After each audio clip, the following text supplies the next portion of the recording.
साल 2006 जब हमारे सोलर सिस्टम के 9 प्लेनेट प्लूटो को प्लेनेट के कैटेगरी से हटा दिया गया। यह वही समय था जब हमें वापस से 9 के बदले 8 प्लेनेट है हमारे सोलर सिस्टम में बोलना शुरू कर दिया। इसी के बाद से ये भी सवाल उठने लगा कि आखिर प्लूटो के साथ ऐसा अन्याय क्यों हुआ। कुछ लोगों के तो दिल में आज तक प्लूटो एक प्लेनेट है, पर यही एक सवाल नहीं है जो उठते हैं। ऐसे कई सारे सवाल हैं प्लूटो के बारे में जो उठते, जैसे पृथ्वी से प्लूटो कितना हार्ड क्यों है। आज की वीडियो में 3 मेजर कन्फ्यूजन क्रिएट करने वाले क्वेश्चन का आंसर मैं दूंगा। तो चलिए देर किस बात के, शुरू करते हैं प्लूटो के रहस्य के राज को खोलना।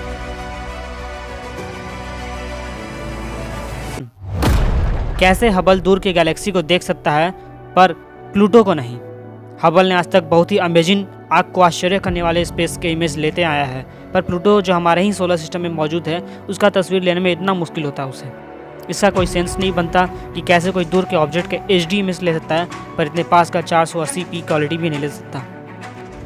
इसका जवाब बहुत ही आसान है, ये सब ऑब्जेक्ट के एंगुलर डायमीटर का खेल होता है। इसके लिए हमें एंड्रोमेडा गैलेक्सी के फैंटास्टिक इमेज देखना होगा। एंड्रोमेडा गैलेक्सी हमारे आसमान में सन से 6 गुना ज़्यादा बड़ा है और ये करीब 220,000 लाइट ईयर्स में फैला हुआ है। और अगर पृथ्वी से इसका डिस्टेंस देखें तो 2 मिलियन लाइट ईयर्स दूर है, जो कि इसके साइज़ के हिसाब से काफ़ी ज़्यादा डिस्टेंस नहीं माना जाएगा। इसका साइज और डिस्टेंस को देखें तो ये हमारे नाइट स्काई में 3 डिग्री कवर करता है। ये इतना बड़ा है कि हबल ने इसे एक बार में नहीं देखा था बल्कि कई सारे अलग अलग पार्ट्स में देखा था। मेरे कहने का मतलब ये है कि जो आप तस्वीर देख रहे हैं ये करीब 100 से भी ज़्यादा पिक्चर का मिक्सचर है, जिसके बावजूद भी ये पूरे स्क्रीन में नहीं समा पा रहा है। एंड्रोमेडा के अलावा इससे भी बड़े और छोटे गैलेक्सी मौजूद है हमारे यूनिवर्स में, पर वो इतने दूर है कि हबल उनके इमेज ले सकता है आसानी से और इससे इंटरेस्टिंग डिटेल भी हम जान पाते हैं उनके बारे में। अब एग्जाम्पल के तौर पर यह तस्वीर देखिए, ये हबल के द्वारा बहुत ही ज़्यादा दूर तक इमेज लिया हुआ है, जिसमें कई सारे गैलेक्सी दिख सकते हैं आपको, जो जितना ज़्यादा उसमें से चमक रहे होंगे उनके और भी अच्छे से डिटेल हम लोग जान पाएंगे। पर सवाल उठता है कि जब वो इतने दूर दूर तक का इमेज ले सकता है तो प्लूटो का क्यों नहीं। हमें साथ अपने मेजरमेंट्स को क्लैरिफाई करना होगा दोबारा। इसके लिए किसी के भी साइज को डिस्क्राइब करने के लिए एस्ट्रोनॉमर डिग्री, आर्क मिनट और आर्क सेकेंड का यूज करते हैं।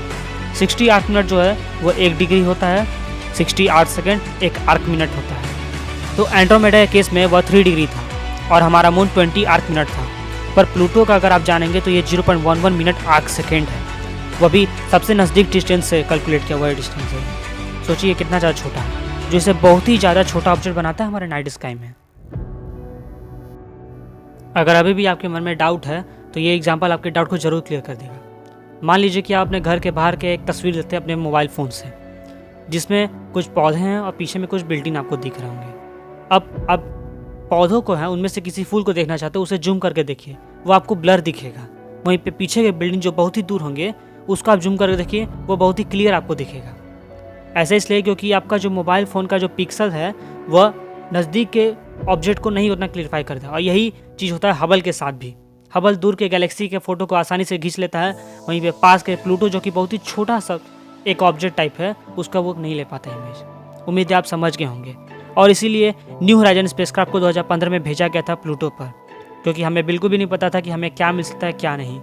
हमारे पास ऐसा टेलीस्कोप नहीं था जो प्लूटो के डिटेल्स को सॉल्व कर पाए, और इसलिए न्यू होराइजन ने जो भी भेजा प्लूटो के बारे में वह एक रेवलेशन था।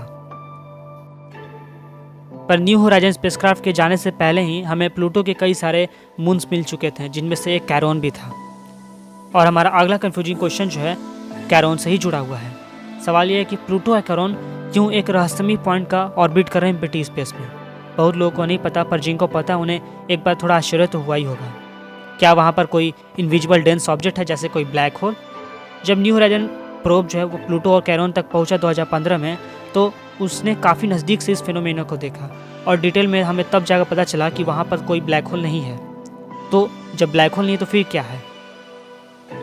इस कन्फ्यूजन पॉइंट को बेरी सेंटर कहते हैं। बेरी सेंटर के अराउंड ही जितने भी स्पेस में ऑब्जेक्ट है वो सभी ऑर्बिट करते हैं। असल में बेरी सेंटर जो है वह सेंटर ऑफ मास का कॉन्सेप्ट है।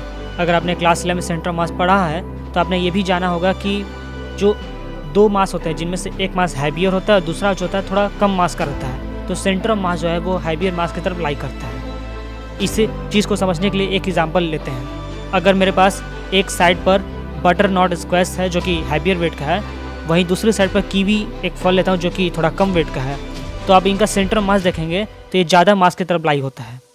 ज़्यादातर प्लेनेट अपने बड़े क्रेटर मास के कारण उनके मून और उनका सेंटर मास प्लेनेट की तरफ ही रह जाता है, मतलब कि मून और प्लेनेट चारों तरफ वॉबल करेंगे।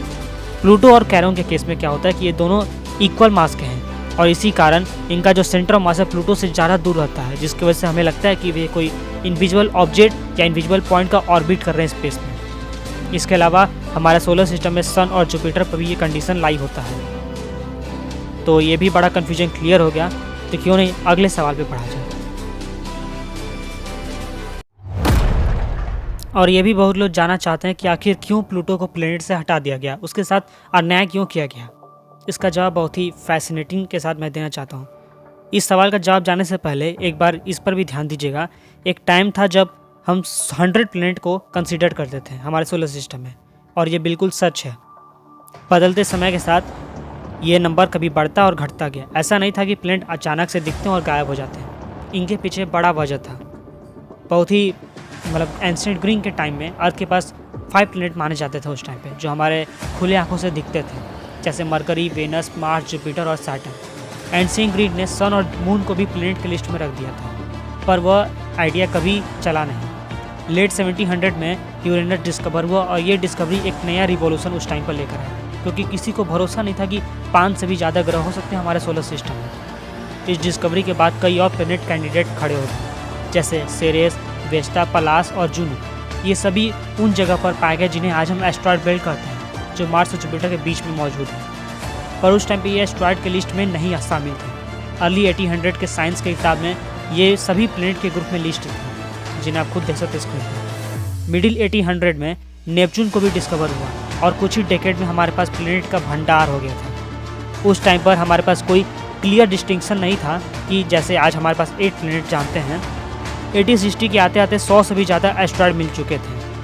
इसके बाद फाइनली उनके लिए अलग क्लासिफिकेशन किया गया, जिन्हें आज हम एस्ट्रॉयड कहते हैं। इसके बाद से पलास और जो जूनो थे उनके साथ भी अन्याय, उन्हें प्लेनेट की कैटेगरी से एस्ट्रॉयड की कैटेगरी में डाल दिया गया। बहुत सारे लोग फील करते हैं कि प्लूटो के साथ बहुत ही बुरा हुआ, पर असल में प्लूटो एक विक्टिम था, इस हार्टलेस कैटेगराइजेशन था, जैसे पलास और जूनो के साथ हुआ था। 1930 में प्लूटो डिस्कवर किया गया और पहली बार कोई ऑब्जेक्ट इन टू डिस्टेंस पर हमें मिला था, जो साइज में भी बड़ा था। इस एक्साइटमेंट के चक्कर में इसे प्लेनेट बता दिया गया, पर कुछ ही डिकेड में पाया गया कि वह ट्रेडिशनल प्लेनेट के रूल को फॉलो नहीं कर रहा है। जो प्लेनेट हम जानते हैं वो रफली सर्कुलर ऑर्बिट फॉलो करते हैं, पर प्लूटो जो है वो कुछ एंगल पर ऑर्बिट करता है। कभी उसका ऑर्बिट एलिप्टिकल रहता है तो कभी कुछ और। सबको लगा कि यह एक यूनिक कैरेक्टरिस्टिक है, इसलिए किसी ने भी उतना ध्यान नहीं दिया प्लेनेट कहने में। पर 1970 में प्लूटो को उम्मीद से ज़्यादा छोटा पाया गया। पता चला कि इसका जो मास है केवल हमारे मून से 1/6 है। ये चीज़ें बहुत ही ज़्यादा शॉकिंग थी उस टाइम। सवाल उठने लगे कि तो मून के क्यों नहीं प्लेनेट कर सकते हैं, क्योंकि वह प्लूटो से भी बड़ा है। ये ट्रबल 1990 तक चलता रहा। तब तक टेलीस्कोप टेक्नोलॉजी काफ़ी ज़्यादा प्रोग्रेस कर चुका था और प्लूटो के चारों तरफ बाकी और भी चीज़ें डिस्कवर हो रही थी, जैसे एस्ट्रॉयड बेल्ट। ठीक इसी तरह एक बेल्ट हमें नेपच्यून के साथ भी मिला, जिसे क्यूपर बेल्ट कहते हैं। ये ऑब्जेक्ट अभी भी खोजे जा रहे हैं वहाँ पे। इनमें से सबसे फेमस है एरिस, सेडना, ओमेगा और मेकमेक। सीरियसली कहें तो उन्हें बहुत सारे ऐसे मिल चुके हैं। केवल इस लिस्ट को देखिए, कितने सारे प्लेनेट हमें मिल चुके हैं।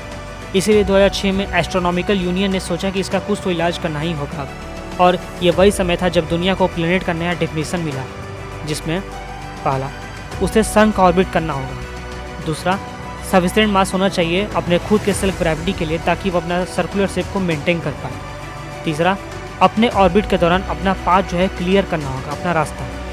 इन पॉइंट में प्लूटो पहले 2 कैटेगरी पर तो पास हो गया, क्योंकि वह क्यूपर बेल्ट में रहता है, उसने अपना ऑर्बिट क्लियर नहीं किया और इसे उसे प्लेनेट की कैटेगरी से हटा दिया गया। हमने कई बार सुना है कि ऐसे कई सारे ग्रह हैं जिनमें एस्ट्रॉयड बहुत होते हैं उनके चारों तरफ, पर यह बात अलग है कि कुछ एस्ट्रॉयड चारों तरफ होना और एक एक्चुअल बेल्ट में रहना। प्लूटो को इसीलिए ड्वार्फ प्लेनेट की कैटेगरी में रख दिया गया, जो कि प्लेनेट के बराबर ही सेम है, बस उतना मैसिव नहीं कि वो अपने ऑर्बिट को क्लियर कर पाए। कई सारे लोगों के मन में आज भी प्लूटो एक प्लेनेट की तरह है, पर केवल प्लूटो की वजह से हमें एक नया कैटेगरी मिल गया सेलेस्टियल ऑब्जेक्ट का। इस कैटेगरी की वजह से सेरेस, जिसे पहले एस्ट्रॉयड बताया गया था, अब उसे ड्वार्फ प्लेनेट के रूप में प्रमोट कर दिया। तो मुझे उम्मीद है कि मैंने आपके 3 मेजर कन्फ्यूजन जो क्वेश्चन हैं उनको दूर कर दिए होंगे प्लूटो के बारे में। पर जब भी हम लोग प्लूटो के इमेज को देखते हैं, उसके आइसी सरफेस को और उसके मिस्टीरियस बातें को, तो हमारे दिमाग में कई सारे और भी सवाल घूमने लगते हैं। अगर अभी भी आपके दिमाग में कुछ सवाल हैं तो हमें कमेंट सेक्शन में ज़रूर बताएगा। पर वह सवाल किसी और नए वीडियो की कहानी है। तब तक के लिए फैक्ट ट्रेंड।